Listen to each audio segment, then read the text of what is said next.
Vamos, brothers, this is your boy JTL.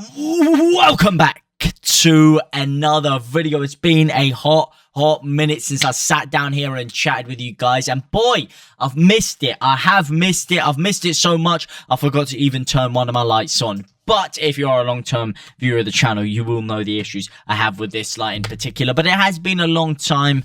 I've had a lot of things to do this week, especially my sister moving to Australia. So I was just trying to spend a little bit of time with the family. So there hasn't been as much content, but that is coming back. Football is coming back. I know it's not necessarily Leeds, but there is a lot of international football to cover. And that is what we are here to talk about today. We are here to talk about the international squad, first episode of the IRS, the international roundup settings. Yeah, I'm probably going to change the name of that in a couple of weeks or so, but that's what we're running with right now. And speaking of running, there is one certain man that will not be running with the England squad, and that is, of course, Jack Harisson. And that is what I wanted to sit down and talk with you guys about. He has been omitted from the squad. A kamikaze decision, if you do ask me personally. But that is what we're going to delve into. Does he deserve to be in it? Why does he deserve to be in it? Is it a benefit for Leeds that he is not in the squad? Is it helpful in us potentially tying him down to a long-term deal with Newcastle apparently not going anywhere? Does he even deserve to be in contention? This is what we're going to be looking through all right here, right now. By the way, if you haven't already, there is going to be a lot more content coming thick and fast over this international break. So if you do want to stay up to date with all of that, and make sure you subscribe and tick that notification bell so you don't miss out on any future content. But let's get delving into Kelvin. And I'm not talking Phillips or Calvin, but we are talking about delving into some of those beautiful stackaroonies about why Jack Harisson should be in the squad. I mean, first of all, let's just have a little look at the squad, just to rejig your memory banks a little bit. Okay, now here is the squad.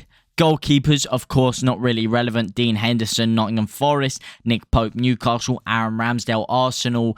Obviously, no Jordan Pickford. Big news there. Trent Alexander-Arnold in the defensive position. Ben Chilwell, bit questionable for me, but hey, we move. Connor Cody, I guess I can see that one. Eric Dyer, I definitely cannot see why he's in the squad. And someone like Ben White has been omitted from the squad. I don't get that one at all. Mark Gahey, Reece James, Harry Maguire, Luke Shaw, John Stones. Look, I don't really have many problems with Harry Maguire. A lot of people have been speaking about that, and they've been comparing that to obviously Ben White, a bit of a funny case because he has been playing at right back a lot this year. But no, I don't see much of a problem with Harry Maguire in there because it's a different ball game playing international football than it is club football. And the two players you see that most pertinently with are obviously Harry Maguire and Jordan Pickford. In goal, what am I talking about? You've got Luke Shaw, Roberto Carlos, John Stones, Tamori, Trippier, Carl Walker, who again, for me, criminally underrated. One of the best defenders in Premier League and international football history. But let's move swiftly on to the midfielders. This part is of a little bit more interest for Leeds fans. You're looking at Jude Bellingham in there. Jude Bellingham, what a goal he scored against Man City. What a game he played against Man City. This guy, for his young age of 19, he has got the world at his feet. Mason Mount, Calvin Phillips, Declan Rice, and James Ward-Prowse. A lot of hype over James Ward-Prowse for me. I mean, yeah, maybe bring him along, but he doesn't get into the squad for me. For me, I would love to see a three-man midfield of Jude Bellingham, Calvin Phillips, and Declan Rice. You could argue that it's going to be harsh to chop Mason Mount out of the team, and they probably won't chop Mason Mount out of the team. Let's be real. He's one of Southgate's favourites. So who misses out? Is it Bellingham? Is it Phillips? Is it Rice? Because I really do think he is going to go for that double pivot of Rice and Phillips, and I love that double pivot personally. Does Phillips deserve to be in the team? He hasn't played a lot of football at Manchester City. Is it based on current form? I think he might still edge in. I do think he might still edge in. And he's quite unfortunate not to be playing as much for City. He's obviously, his injury record has come back to haunt him. And it does take time to get into that squad anyway. But I still think he has a valid case to get into the England starting 11. And I think Southgate will actually pursue with him. And I think you could potentially even see Jude Bellingham still miss out on a couple of games here and there. Forwards, Now, this is the contentious part. This is where it gets a little bit controversial. Tammy Abraham, Jared Bowen, Phil Foden, Jack Grealish, Harry Kane, Bukayo Saka, Raheem Sterling, and Ivan Toney. Now, Ivan Toney got no qualms with that. Beautiful, beautiful striker, man. Beautiful technique, positioning, awareness, strength, everything. If you're talking about a second striker for England right now with Bamford out injured, Ivan Toney's your man. Ivan Toney is your man. He's definitely better than the other options we have. He's definitely better than Dominic Calvert-Lewin, in my opinion. Well, definitely based on current form. I think he is for sure the backup striker that we should be looking at. Tammy Abraham also in there. Had a great year at Roma. A great season at Roma last year. Does he deserve to get in over Ivan Toney? I don't think he does.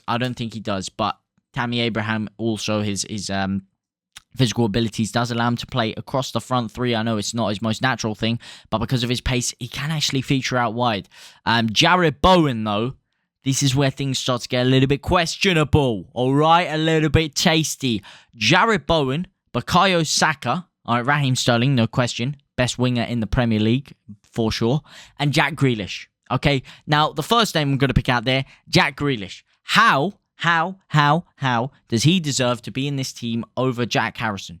Okay, what are you looking at here? If you're looking over previous tournaments, he had a good Euros. He did have a good Euros. He didn't start a lot of games for England in the Euros. He scored about 4 goals in the past, season? In fact, let's do a little bit of searching around, shall we? Jack Grealish calves. No, we're not looking for Jack Grealish's calves. We're looking for his stats, all right? Let's expose this right here. Let's expose it. Okay, this season, bear in mind, 2 appearances, 0 goals, 0 assists, okay? Not the best. So let's look at his stats of last season, Let's include the entirety of 2022. Let's be fair to him, all right?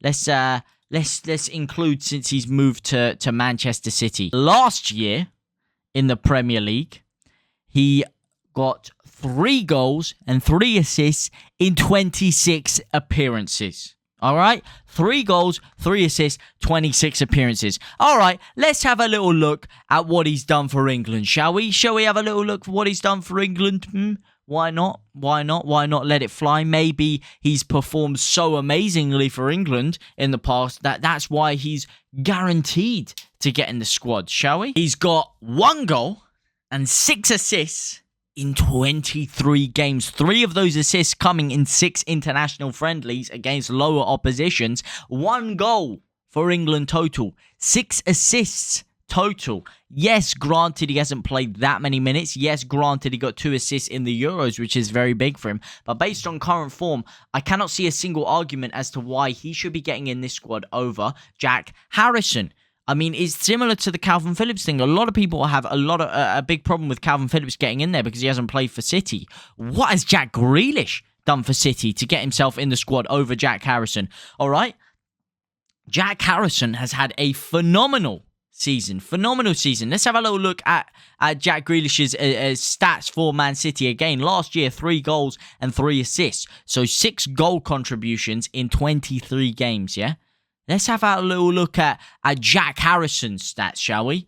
Jack Harrison's stats. First of all, out of all the England players omitted, the highest who scored rating out of all the top 10 players, which is 7.28, shortly followed by Marcus Rashford, James Tarkowski, Max Kilman, Florian Balogun, Joe Gomez, Matt Targett, but there he is, clear in a way ahead of everyone, 0.14 ahead of Marcus Rashford. And then this season alone, he's got 4 goal contributions in 6 games.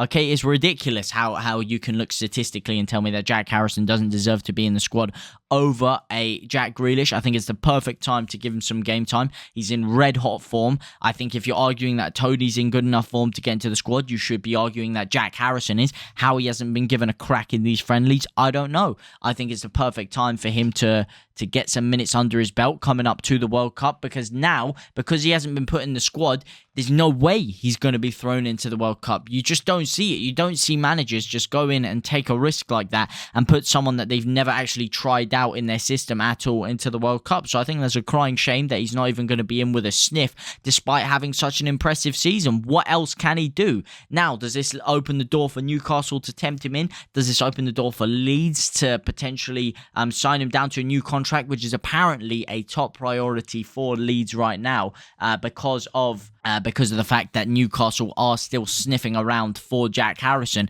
It has become a top priority for Leeds to tie him down to a new deal. Do you think he will stay? Let me know what you guys think down in the comment section down below. I think there's a big chance. I think there is a big chance that we do keep him. I think that there's a chance that you could argue that him missing out on the World Cup in general could be positive for Leeds because, you already know how bad our injury record is. It's catastrophic. So keeping him at home, keeping him safe, keeping him ready and raring to go for the second half of the season could be a beneficial factor for Leeds. I don't know, though. I think it's harsh on him. I think he deserves to at least get a crack in there, at least get a little bit of experience out in that World Cup squad, or in the qualifiers at least. But hey, he isn't going to get there, and it could be looked on as a positive for Leeds. Will it help us keep him? Will it help us tie him down?